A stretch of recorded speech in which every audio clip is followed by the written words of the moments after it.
저는 자영업을 하는 40대 여성이고요. 음식점을 운영하고 있습니다.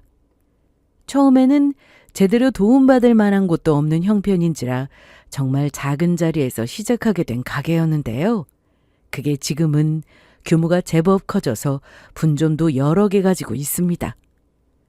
어릴 적부터 저를 보아온 사람들은 고생을 적지 않게 하면서 자라온 것을 보아왔으니 이제 어느 정도 일도 자리를 잡았고 여유가 생겼으니 하나부터 열까지 죄다 자기 혼자서 해결하려고 들지 말고 좀 편하게 일하라고들 하시는데요. 여전히 본점을 포함한 모든 분점들을 부지런히 돌면서 음식의 질이 떨어지지 않도록 심혈을 기울여 관리하고 있어요. 제가 이렇게 조금 유난이다 싶을 정도로 제 모든 가게들을 제 철저한 관리 아래 두는 것은 제 이름을 걸고 하는 사업이어서이기도 하지만 제 인생 가장 큰 자부심인 저희 친정어머니 레시피를 바탕으로 일어서게 된 가게였기 때문이라는 이유가 제일 커요. 저희 엄마는 제가 20대 초반일 때 돌아가셨는데요. 생전에 워낙 음식 솜씨가 좋으셨어요. 사실 저 어릴 때 집안 형편이 그렇게 좋은 편은 아니었어요. 엄마가 몸이 좀 약하셔서 맞벌이는 하지 못하시고 아버지 외벌이로 항상 빠듯한 살림이었는데요. 그런 와중에도 사랑하는 남편과 딸 자식 조금이라도 더 맛있는 거 먹이고 싶어서 없는 살림에 참 고군분투하셨습니다. 저렴한 식재료이지만 늘 조금이라도 식구들 입에 맞추기 위해 고심하셨고 그 끝에 세상 어디에서도 맛볼 수 없는 저희 친정엄마표 레시피가 완성되었죠. 저희 엄마라서가 아니라 어쩌면 이렇게 창의적으로 식재료를 배합할 수가 있을까 싶을 정도였습니다. 저희 어머니 음식은 다소 엉뚱해 보이기는 하지만 단 한 번도 맛에서 실패한 적이 없을 정도로 늘 식사 시간이 즐거웠어요. 제가 갓 성인이 된 아직은 젊디 젊은 나이에 세상을 떠나신 친정 어머니께서 남겨주신 엄마의 레시피 노트가 아직도 제게는 제 인생의 보물 1호로 남겨져 있을 만큼 제 음식 장사를 시작하기로 마음먹은 것도 또 그러한 음식 장사를 통해서 지금 이만큼 살림이 펴고 먹고 살 수 있을 만큼 가게를 키운 건 모두 저희 친정엄마의 비법에서 비롯되었다고 생각합니다. 이제는 먹고 살만해지기는 했지만 장사를 해보신 분들이라면 다들 아시다시피 자리 잡는 게 결코 쉬운 일이 아니었습니다. 엄마에게 물려받은 손재주만큼은 나름대로 자신이 있었지만 장사라는 게 꼭 손재주가 있어서 성공하는 것도 아니고요.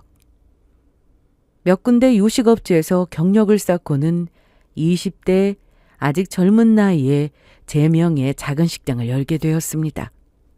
물론 자본금도 빈약하고 아직 사회 경험도 적었으니 식당이라고 부르기에도 민망할 정도로 구멍가게만한 좁은 가게에서 테이블 몇 개 겨우 놓고 장사를 처음 시작하게 되었어요.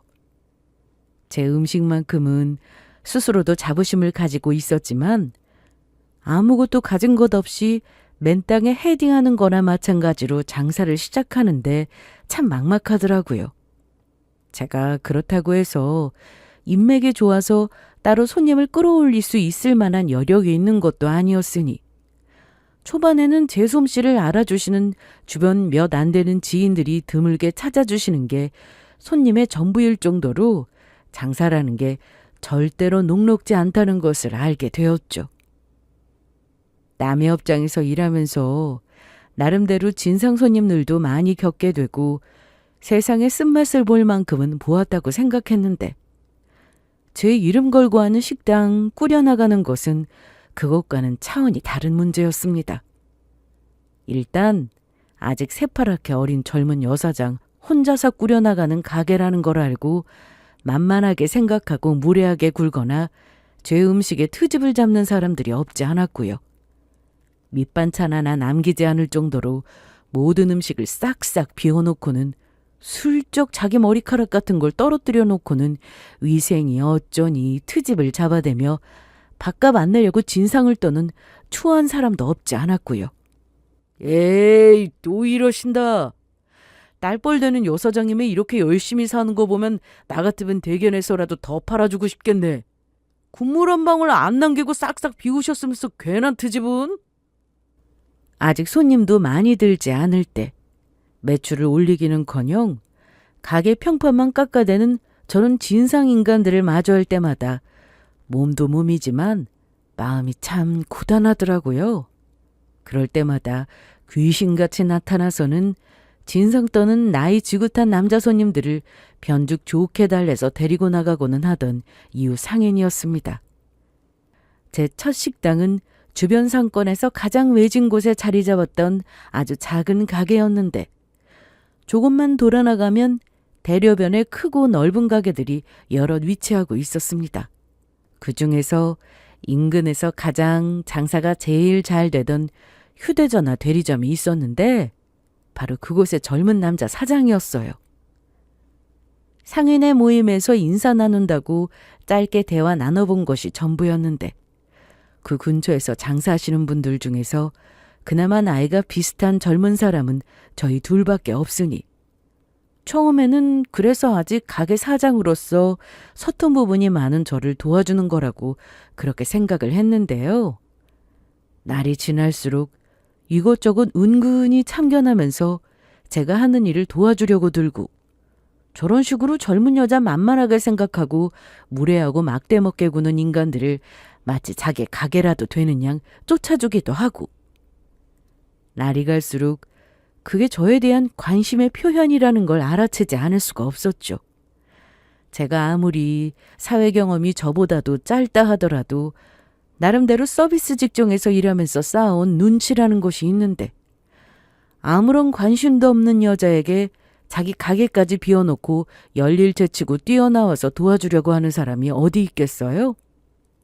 젊은 나이임에도 불구하고 그 지역에서 어릴 때부터 자라나면서 30년 이상 가게 일궈오신 주변의 베테랑 상인분들에게 이모 삼촌 해가며 넉살 좋게 섞일 줄 알던 그 사람은 인근 상권에서는 발이 아주 넓은 사람이었습니다.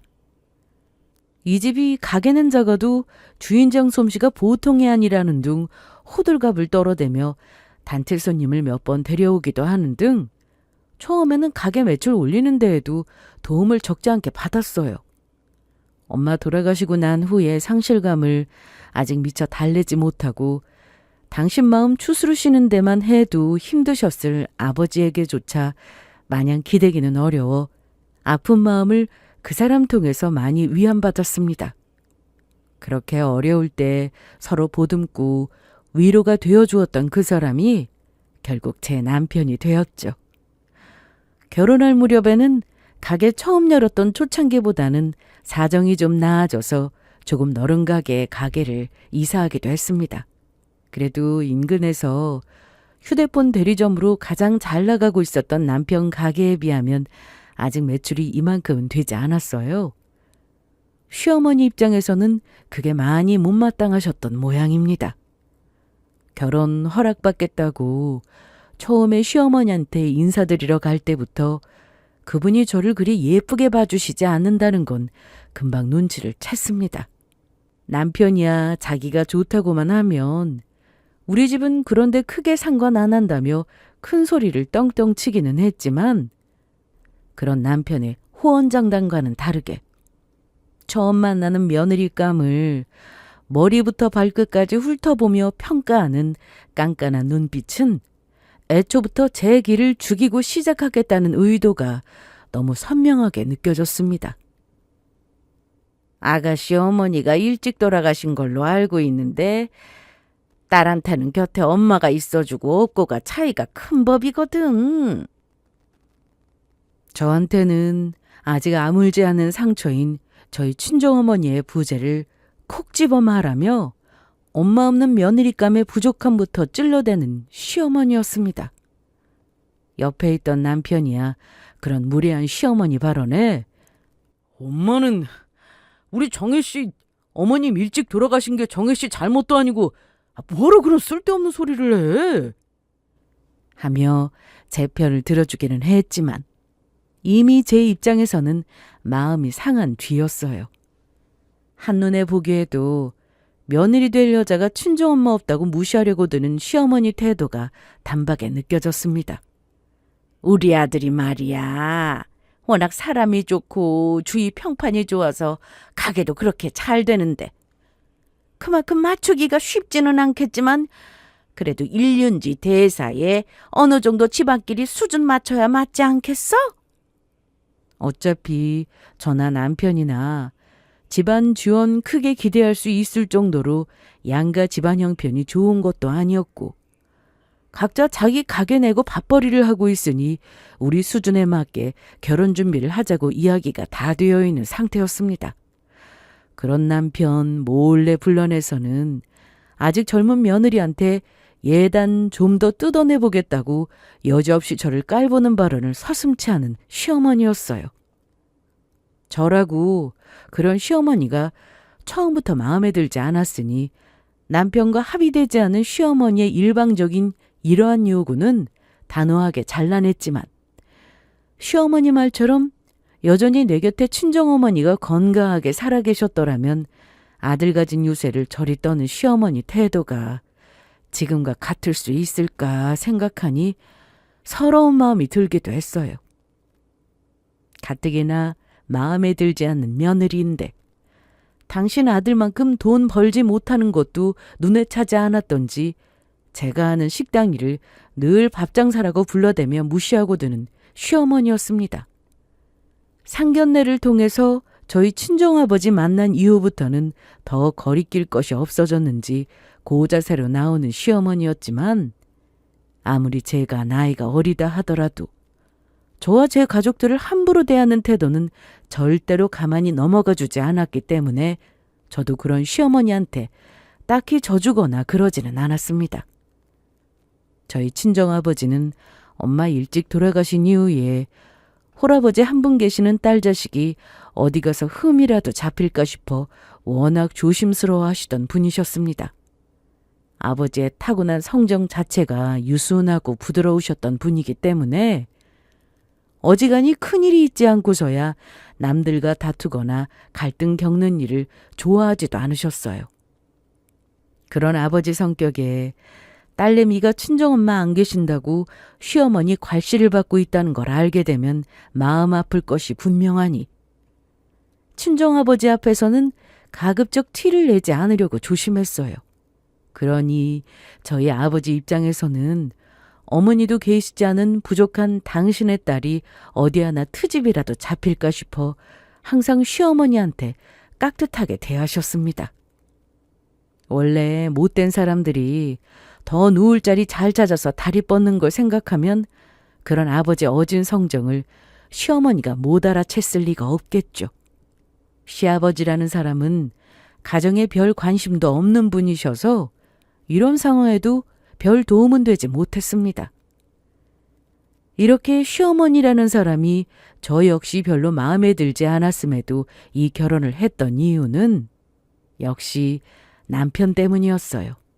일단 남편이 자기 아내하고 척을 질 만큼 제 엄마 편을 들어주는 대단한 효자가 아니기도 했고요. 제가 워낙 장사하면서 젊은 여자 무시하는 인간들에게 학을 떼었다 보니 절대로 그런 거 참아주지 않는 사람이라는 것도 아무리 결혼 이야기가 오갔다 하더라도 제 심기를 거스르는 사람을 마냥 견뎌주지 않는다는 것 또한 잘 아는 사람이었기에 항상 선을 지키기도 했고요. 그리고 둘 다 장사한다고 일을 하고 있으니 결혼을 했다고 해서 여자한테 살림 더 할 것을 요구하거나 그런 부분이 없는 것도 저한테는 크게 점수를 딴 부분이기도 하고요. 나는 자기가 만날 이렇게 맛있는 거 해주는 것만 해도 분에 넘치는 호사 누리고 사는 것 같아. 워낙 먹는 거 좋아하는 사람인지라 제가 해주는 맛있는 밥 먹는 것만 해도 좋아서 싱글벙글 하는 사람이었어요. 그런 걸 보면 단순하다 싶기도 하다가 까탈 부리지 않은 성격이 저를 편안하게 해주기도 했습니다. 사실 시어머니가 음식 솜씨가 그렇게 좋은 편은 아니었거든요. 제가 음식 장사에서 이제 어느 정도 자리를 잡고 가게까지 넓은 데 옮겼다는 걸 알고는 혼자서 은근히 제게 경쟁심을 가지고 계신 것 같았지만 제가 시댁 갈 일 있으면 보란듯이 으리으리하게 차려진 밥상 앞에서도 입에 맞지 않아 깨작거리고 있는 당신 아들 보면서 혼자서 기분이 많이 상하신 것 같더라고요. 그런 자기 모친 앞에서 입에 침이 마르게 제 음식 솜씨를 칭찬하며 아무것도 없는데 우리 정혜가 이만큼 가게 키운 건 역시 저 손맛 덕분이라는 등 호들갑을 떠는 남편이었습니다. 제 모친 앞에서 그러는 모습이 눈치가 없는 듯도 있는 듯도 해 보였어요. 아무래도 시어머니가 기를 쓰고 제가 하는 일을 밥장사라고 폄하하고 깔아뭉개지 못해 안달이었던 것 또한 그런 아들이 제 음식만 좋아하고 모친 음식 반기지 않는 데에 대한 자존심이 상해서 더 그랬던 건 아닐까 하는 생각도 들어요. 똑같이 장사로 먹고 사는 아들 내외인데도 자기 아들이 하는 일만 귀하다고 생각하며 저 보라는 것처럼 아들만 챙겨대던 시어머니였습니다. 아니, 밥장사 하는 애랑 같이 살면서 장가가고 나서 왜 이렇게 얼굴살이 빠지는 거야? 돈 버느라고 고생하는 애 더 잘 챙겨 먹여야 하는데. 아닌데? 주변에서 나 장가가고 나서 와이프가 잘해주는 모양이라고 다들 살쪘다고 그러던데? 며느리 기분이라도 한번 상하게 만들겠다고 얄미운 소리 뱉어봤자 제 엄마 앞에서는 유독 눈치가 없어지는 남편 덕에 약올라 하는 시어머니 모습을 보니 그리 열받을 일도 없었습니다. 남편의 유일한 동생이자 시어머니의 하나뿐인 귀한 딸인 시누이도 저런 시어머니 성정을 똑 닮아 있었습니다.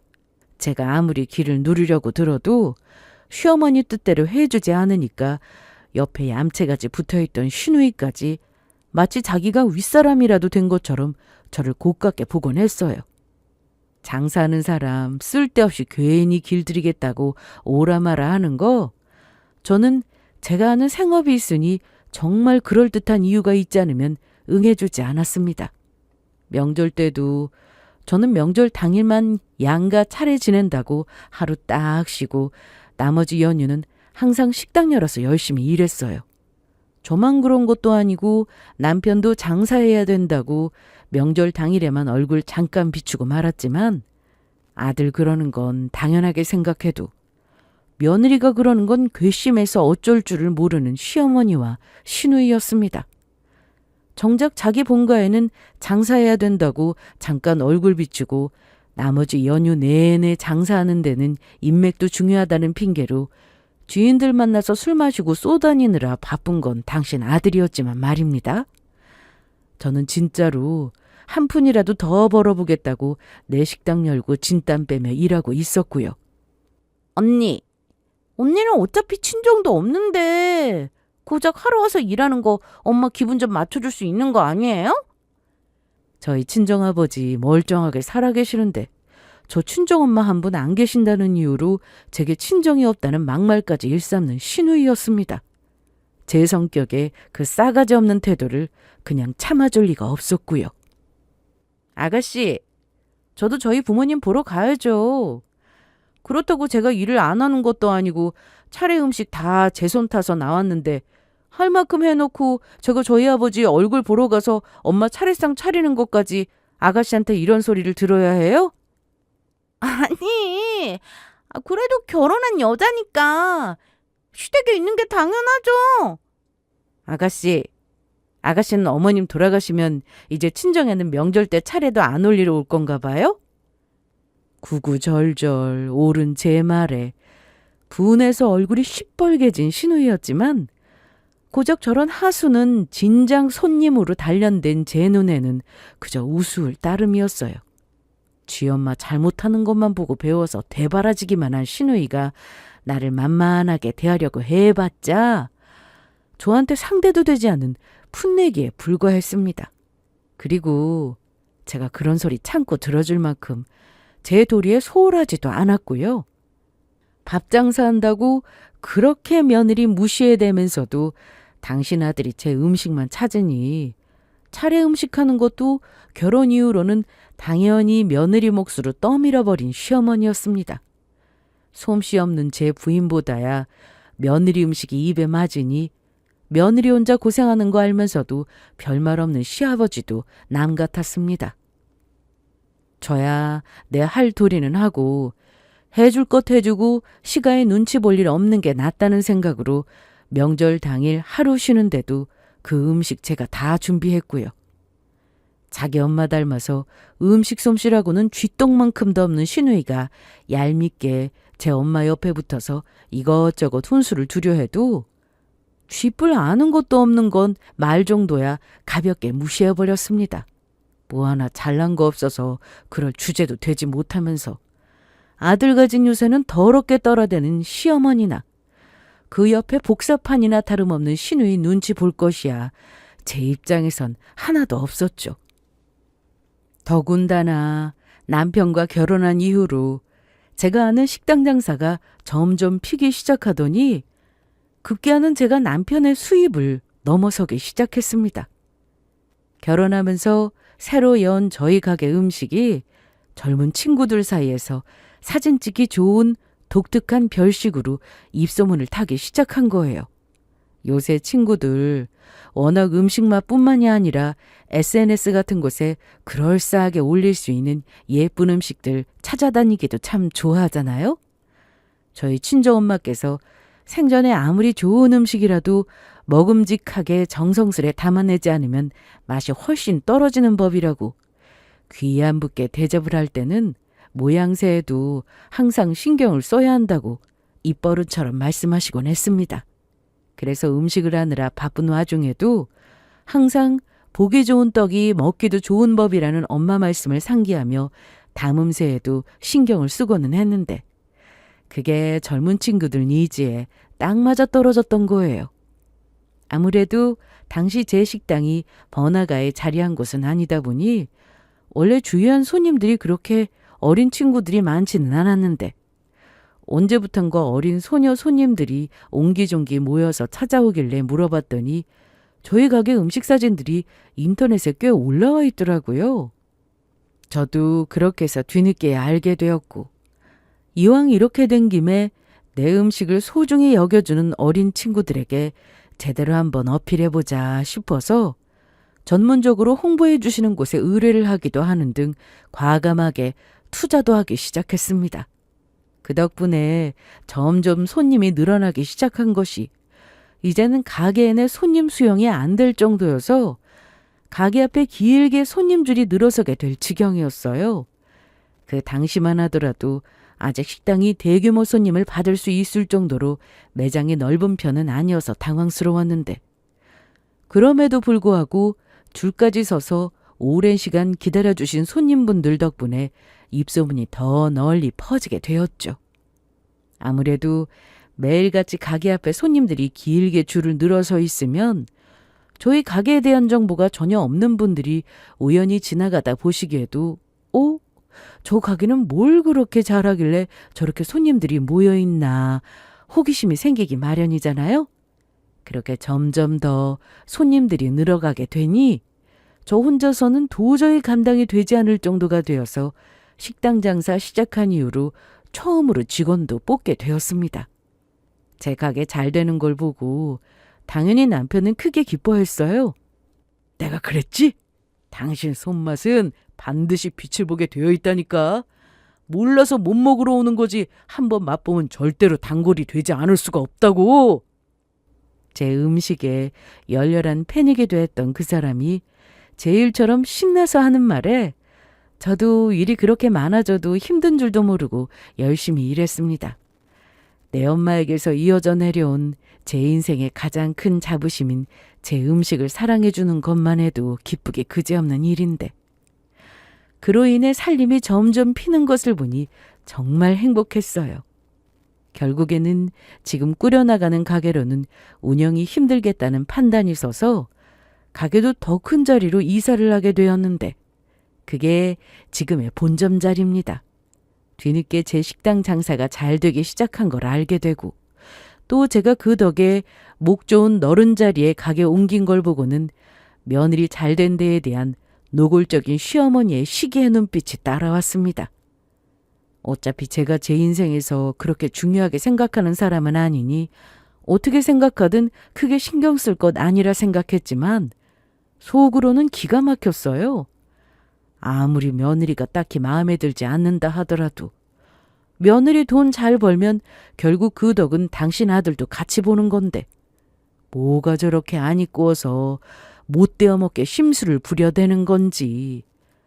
저러니 제가 어떻게 시어머니하고 잘 지낼 수 있겠으며 좋은 게 생긴다 한들 떡고물 하나 나눠주고 싶은 생각에 들겠습니까? 아마 시어머니 심사가 저렇게 뒤틀린 데에는 제가 새로 이사간 본점 자리가 남편 휴대폰 대리점보다 훨씬 더 커서 그랬던 것도 있었을 거예요. 항상 당신 아들이 능력이 있어서 장사도 젊을 적부터 크게 하고 돈도 잘 벌어서 밥 장사나 하는 며느리한테는 아깝다고 생각했는데 지금은 그런 시어머니 하던 말이 완전히 뒤집힌 상황이나 다름없지 않습니까? 실제로 제 수입이 남편보다 크게 는 것도 사실이었고요. 제 가게 수입이 크게 늘어나기도 했지만 남편 가게 수입이 저와 처음 결혼할 때보다 많이 줄어들기도 했습니다. 원래부터도 워낙 사람 좋아하던 남편은 가게 자리 잡고 나서부터는 일주일에 꼭 하루는 휴가를 만들어서 동호회 활동을 하기 시작했어요. 남편이 제대로 꽂힌 취미는 바로 골프였습니다. 동창회 나가보니까 좀 산다 하는 놈들은 공안 치는 놈들이 없더라. 우리도 이제 살만하잖아. 그 돈 벌어서 다 어디다 쓰겠어. 누릴 수 있을 때 누리고 살아야지. 당시에도 저는 휴일도 없이 점점 늘어나는 손님 감당한다고 매일같이 녹초가 될 지경이었기에 남편이 속 편한 소리 한다고 생각하기는 했지만 어찌 되었든 각자 가게는 각자 소관으로 따로 관리하고 서로 관여하지 않았기 때문에 저도 크게 별소리 하지는 않았어요. 하지만 동호회 활동에 빠진 남편이 점점 자기 가게 일을 소홀히 하기 시작하고 동호회 사람들하고 늦게까지 술 마신다고 돌아다니다 새벽이나 되어서 술이 떡이 되어 들어와 자기 기분 좋다고 고래고래 소리나 질러대고 가게 마감하고 거의 새벽이 다 되어 지친 몸 이끌고 들어왔다가 남편이 그리 난리를 치니 제대로 쉬지도 못하고 새벽에 깨버린 저로서는 당연히 화가 날 수밖에 없었어요. 당신 정신 좀 차려. 요새 가게도 대중 없이 열고 닫고 장사하는 사람이 가게 일을 가장 우선해야지. 그러다가 있던 손님도 다 떨어져. 혼자서 저러고 들어오는 것도 마음에 안 들었지만 와중에 내 마누라 음식 솜씨 좋다면서 그 새벽에 술 취한 동호회 사람들까지 이끌고 들어올 때는 남편이고 뭐고 진짜 집 밖으로 내쫓아버리고 싶을 정도였습니다. 한두 번은 그래도 저 사람이 평생 장사만 하고 살아서 제대로 쉬지도 못하고 놀지도 못했으니 봐주자 싶은 마음에 남편 체면 생각해서 안주 몇 번 차려준 적은 있었지만 저도 일하는 사람인데 매번 어떻게 그렇게 합니까? 결국 그것 때문에 크게 싸우고 갈등이 되었어요. 그리고 남편이 저렇게 대책 없이 자기 가게 팽개치고 골프에 빠져 제 일도 제대로 책임감 있게 해내지 않는 데는 믿는 구석이 있어서 그랬다는 것 또한 어렵지 않게 깨달을 수 있었습니다. 저 사람이 제 가게 잘 풀려서 돈 잘 벌기 시작하지 않았더라면 과연 이제 먹고 살만하다면서 제 생업 내팽개치고 저렇게 마음 편하게 놀러 다닐 수 있었겠습니까? 실제로 제 가게가 잘 되기 시작한 이후부터는 집안 생계나 생활비 살림은 제 돈으로 다 꾸리는 거나 다름없게 되어버렸어요. 둘 다 일하는 사람이니 제가 적게 벌 때에도 똑같이 살림에 보태서 가정을 꾸려나갔는데 비싼 골프채며 골프 여행이며 이것저것 돈 들어갈 때가 많아지니 은근슬쩍 생활비 넣는 날짜가 늦춰진다 싶더니 점점 가정 건사하는 일은 뒷전이 되어버린 남편이었습니다. 그동안은 내가 더 벌었어도 나 당신한테 아쉬운 소리 한 적 없었잖아. 하? 내가 당신이 나보다 더 번다고 해서 당신 돈 더 갖다 쓴 적이 한 번이라도 있어? 생활비도 항상 똑같이 내면서도 나야말로 불평불만 한마디 한 적이 없었는데? 열받아서 씩씩 대봤자 제가 틀린 말 한 거 한마디도 없으니 거기에서 더 대꾸도 하지 못하고 자기 혼자 분에 차서 문 쾅 닫고 들어가는데 사람이 저렇게 못나 보일 수가 없더라고요. 저라고 이렇게 힘들게 장사하면서 다 제쳐두고 편하게 푹 쉬고 싶다는 생각 어디 안 해봤겠어요? 그런데도 평생 자기 엄마한테 잘났다는 소리 듣고 살아서 정말 자기가 잘난 줄 알고 더 잘 벌 때 저한테 딱히 해준 것도 없었으면서 한때나마 자기 벌이가 조금 더 많았다며 유세를 떨면서 제멋대로 구는 남편에게 실망감이 이만저만이 아니었습니다. 장사 그런 식으로 하는데 자본금 대단하게 가진 부자 출신도 아니고 버텨봤자 얼마나 버틸 수 있겠어요?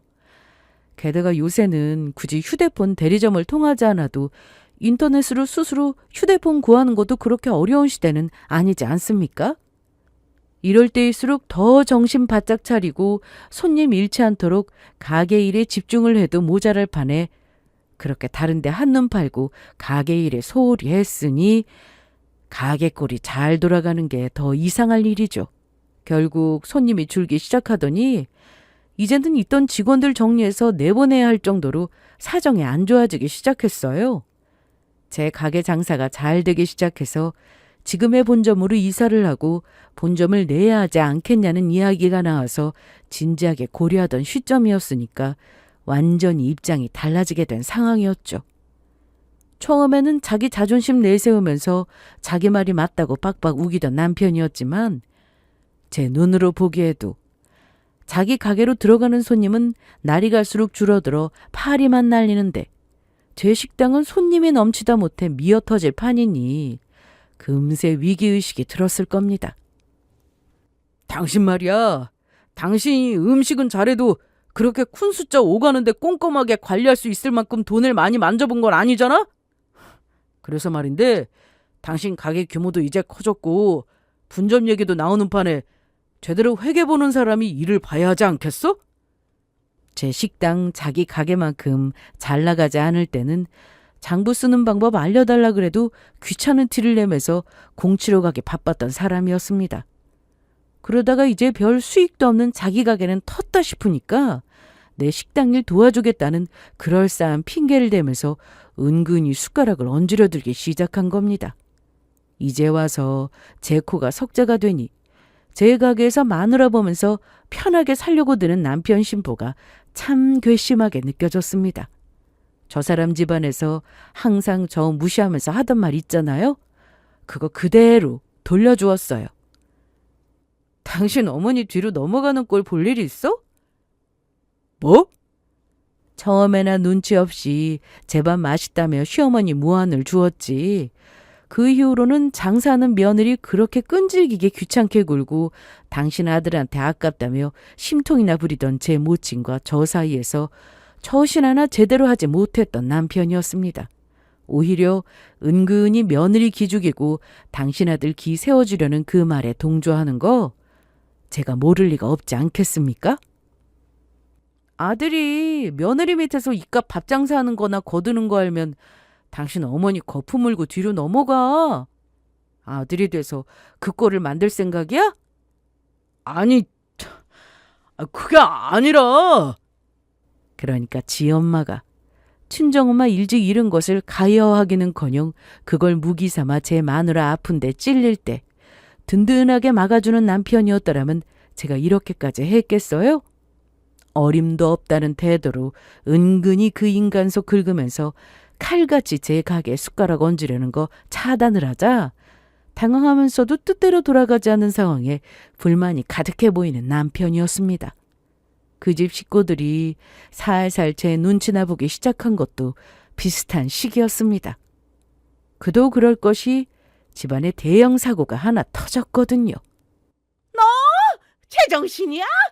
어디서 제대로 팥벌이도 못하는 놈하고 사고를 쳐서는 아파 엄마. 누구 만나는 줄도 모르고 있던 신우이가 덜컥 아이부터 생겨버린 겁니다. 하필 만나도 변변치 못한 남자를 만나서는 성깔도 제법 하는지 한 일자리에서 오래 버티지 못하고 자기 성질머리를 못 이겨서 기분 나쁘면 때려치우기가 일수인 사람이 모양이었어요. 그러니 눈에 차지도 않는 놈을 애 아빠라고 당장 어디 살 데도 없으니 집 해달라는 시누이 머리끄덩이를 잡고 짤짤 흔들며 울분을 토하는 시어머니였어요. 시누이도 능력 없기는 마찬가지였으니 시어머니 속 뒤집어지는 게 인간적으로 이해가 가지 않는 건 아니었습니다. 그렇게 밥장사가 어쩌고 하면서 깔보더니 지금 이 집에서 제대로 돈 벌고 있는 사람이라고는 저 하나밖에 없는 상황이었죠. 원래도 수입이 많지 않았지만 은퇴하고 고향 내려가 귀농하겠다며 그나마 있는 재산 시골 땅에 다 처박은 시아버지였어요. 그게 못마땅해 바락바락 소리 지르는 시모 못 본 척하던 시아버지였으니 딸 시집 보내겠다고 그거 내졸리는 만무해 보였습니다. 그렇게 콧대 높게 굴던 시어머니도 당장 제 딸이 혼전 임신으로 급하게 결혼하게 된 상황이니 제 도움이 간절해졌을 겁니다. 그래도 내 근처에 둬야 둘이 돈 벌러 나갈 때 내가 애라도 봐주지. 이 근처에 가장 저렴하게 나온 전세 비용도 1억은 너끈히 하던데. 답지 않게 저자세로 밥 한번 먹으러 오라며 불러대기에 웬일인가 싶어서 가봤더니 결국에는 쥐들 아쉬운 소리만 줄줄 늘어놓는 시어머니와 시누이였습니다. 웃기는 게 당신 아들한테는 돈 내놓으라는 소리도 못하더라고요. 당장 자기 아들 가게꼴이 못 봐줄 만하다는 거 모를 리가 없으니까요. 며느리한테 고개 숙이는 거 자존심 상해 대놓고 얘기는 못해도 그 돈 저한테 해내라는 얘기를 하려고 바쁜 사람 불러낸 거였어요. 그래도 지낼 곳도 없이 애 시집을 보낼 수는 없는 노릇이잖아.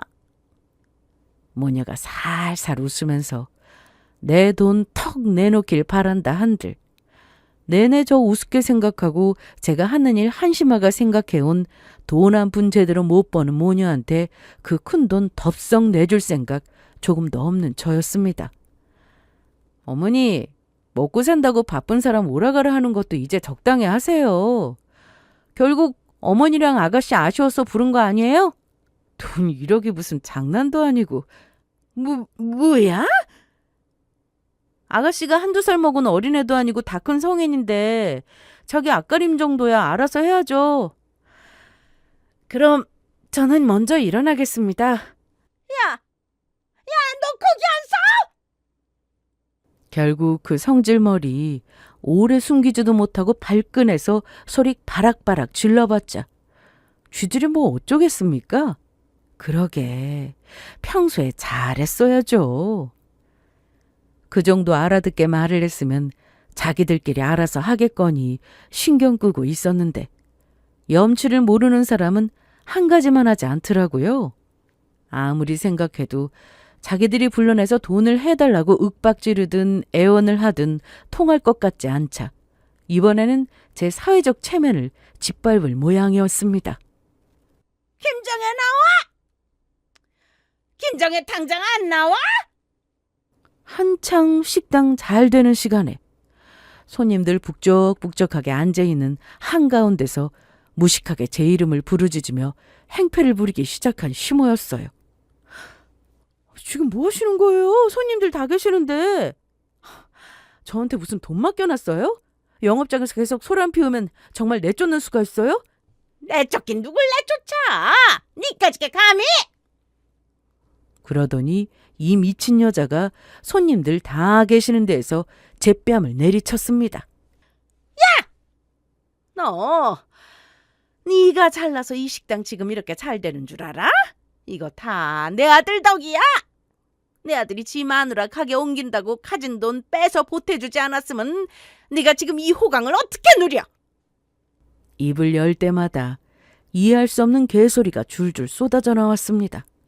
지금 제 아들놈이 그렇게 무시하는 며느리한테 빌부터 사는 줄도 모르고 아나무인으로 설치고 다니는 그 여자 머리털을 죄다 뽑아놓고 싶었어요. 우리 주호 가게 그 꼴난 것도 다 너 때문이야. 남의 귀한 아들 한 재산 뜯어가서 돈 좀 벌기 시작한 걸로 그 유세를 떨고 너 지금껏 내 아들 돈 뜯어간 거 전부 다 내놔! 상식이 통하지 않는 인간이라는 건 알았지만 저렇게까지 바닥일 줄은 몰랐습니다. 당장 박살을 내버리고 싶었지만 일단은 저 징그러운 여자를 내 귀한 식당 밖으로 끄집어내는 게 더 급한 일이었어요. 나와요. 돈 한 푼 구경 못하고 싶지 않으면. 씩씩대며 와중에 제 뒤를 따라 나오는 그 여자가 정말 돈 귀신처럼 보였어요. 지가 이긴 줄 알고 대가리 빳빳이 쳐들고 있는 거 싸늘하게 한번 쏘아봐주고는 들고 있던 휴대전화로 그 여자한테 서류 사진 하나를 보냈습니다. 지금 보냈으니까 확인해 보시든지.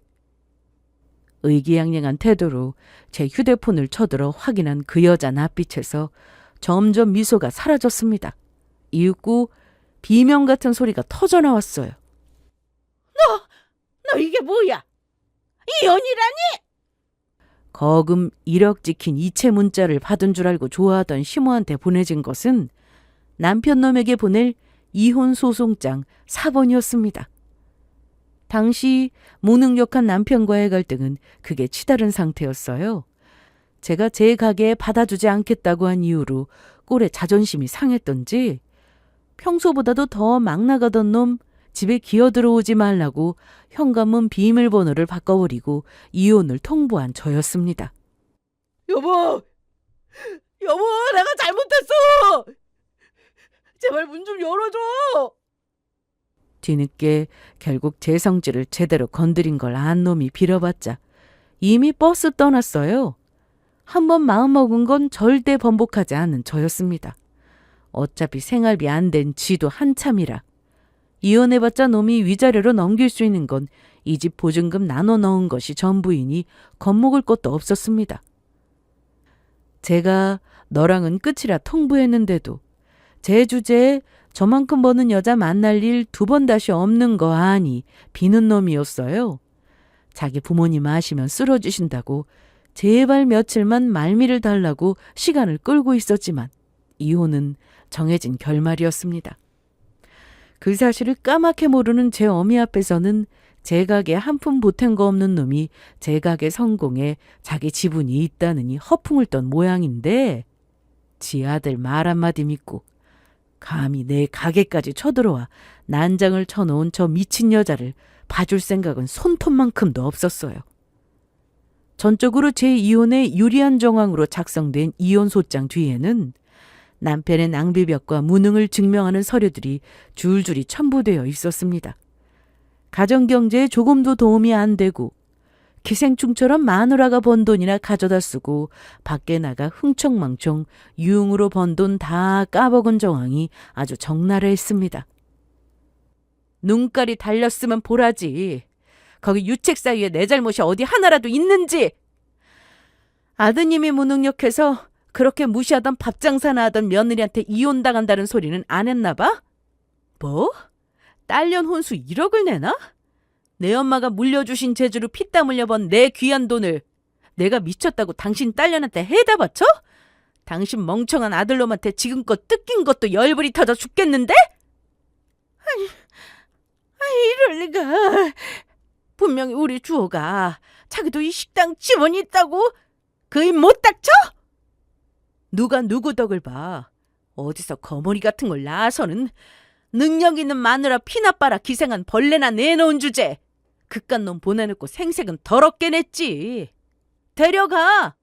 남의 인생에 빨대나 꽂는 무능한 당신 아들 나도 필요 없으니까 데리고 꺼지라고. 안 돼. 뒤늦게 겨우 상황 파악하고 철퍽 바닥에 주저앉아 제 바지가랑이를 붙들었지만 그 건방지고 오만한 여자 손길이 닿는 것만으로도 혐오스럽고 소름이 끼쳤습니다. 매몰차게 제 다리에 붙은 그 여자 손을 떼어버리는데 제 쪽에서 제 가게 직원들이 헐레벌떡 달려왔습니다. 사장님, 괜찮으세요? 아까 저 여자가 저한테 손대는 그 순간 그 여자 뒤편에 제 직원들이 곧장 경찰에 신고하는 걸 눈으로 확인하고 나온 참이었어요. 정신 차리자마자 폭행 현행범으로 경찰 손에 양팔을 붙들린 여자가 절박하게 울부짖었습니다. 아가, 정혜야, 내가 실수했다. 그래도 우리 가족으로 산 세월이 있는데 한 번만 받아오, 아가. 내가 니들을 어디 한두 번 봐줬어? 필요 없으니까 남의 업장에서 그만 행패 부리고 좀 가세요, 아줌마. 아가. 이제 와서 눈물 쏟으며 구해달라고 해봤자 아무도 그 여자 도와줄 사람 없었어요. 경찰 조사 때문에 그 여자 잡혀간 경찰서에 출두했다가 아주 재미난 광경을 구경하고 왔습니다. 이 정신 나간 옆에 내가 그 땅이 어떤 땅인데 내가 평생 고생해서 산 땅을 니년이 뭔데 함부로 담보로 잡아? 내가 오늘 저 옆에 내 아주 끝장을 낼 거야. 아버지 가만히 좀 계세요. 지금 땅이 문제예요? 아들 이혼당하게 생길 판에? 엄마가 언니한테 1억 책임지고 받아주겠다며. 벌써 가계약도 다 끝냈는데 이제 어쩔 거야? 나 좀 여기서 꺼내줘. 당신 마누라가 아니 어미가 이 험한 데서 이 고초를 겪고 있는데 다들 지 할 말만 하고 있어? 나 여기서 1초도 더 못 있겠어. 나 좀 빼내줘, 주호야. 응? 나머지 셋이야 그렇다 치고 저는 시부 목소리가 저렇게 큰 줄 전날 처음 알았어요. 알고 보니 이미 없는 살림에 시아버지 몰래 그 귀농을 하겠다는 땅 시모가 임의로 시부 인감도장까지 빼내서 담보대출을 받은 모양이었어요. 일단 그걸로 시누이 전셋집 보증금 막아놓고 저한테 뜯어낸 돈 1억으로 메꿀 심산이었나 본데 일이 아주 제대로 어그러진 겁니다. 평생 내 등골이나 뺀 예패 내가 마지막까지 내 인생을 망쳐? 당신이랑은 이혼이야? 평생 경찰서에 살아 썩어 이 정신 나간 예패 내야? 여보 그냥 가면 어떡해? 결국 그 일을 계기로 시부와 시모는 이혼을 했습니다. 일방적으로 시모가 이혼을 당한 셈이니 저한테 버림받은 아들놈이랑 모자가 팔자가 똑같아졌네요. 저한테 빼앗아 막을 돈이 없어졌으니 시모가 담보로 당겨 쓴 시부 땅도 그대로 넘어갔습니다. 둘 다 저한테 얻어먹은 거나 있지 잘한 거 하나 없는 인간들인지라 누가 더 안타까울 것도 없이 결국 파탄이 났구나 하는 게 제 감상이었어요. 인감까지 훔쳤으니 저거 감옥에 쳐넣겠다며 시부가 시모를 고소까지 한 상황이라 그리 오래 살고도 재산 분할 한 푼 못 받고 맨몸으로 쫓겨난 거나 다름없었어요. 거기다 저도 폭행죄로 합의금을 알뜰하게 뜯어냈으니 역시 이혼으로 알거지 만들어 쫓아낸 전남편 놈이랑 똑 닮은 신세였습니다. 지 때문에 부모가 이혼까지 했는데도 지 가정이 더 중요하다고 돈 내달라고 폐악 부리던 시누이는 임신한 몸으로도 모친한테 알뜰하게도 두들겨 맞았답니다. 그걸로 그 둘의 인연도 철천지 원수로 끝장이 났으니 뭐 대단한 모녀관계도 못 되었네요. 그렇게 저 친정엄마 안 계신 걸로 트집을 잡더니 저런 모녀관계라면 차라리 안 계신 게 낫겠어요. 저 여자는 자식들 아무도 걷어주는 인간 없어서 결국 허름한 쪽방에 혼자 사는 모양이더라고요. 아들놈이라고 뭐 대단한 효자라고 자기 이혼의 지분이 적지 않은 모친을 싸고 돌겠습니까? 괜히 엄마가 나서서 시누이 혼수 뜯어내겠다고 가뜩이나 이혼당할 위기였는데 아들놈 불행에 쐐기를 박았다며 남편놈도 어지간히 폐악을 부렸더라고요. 그래놓고는 그걸로 제 마음이라도 돌릴 심산이었는지 이혼당하고 나서 술 취해 찾아와서는 질질 흉하게 울면서 저걸 지 입으로 털어놓는 전남편이었습니다.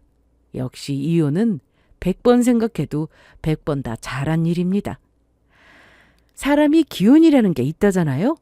저한테는 저 집구석 인간들이 제 좋은 기운 다 막는 것들이었나 봅니다.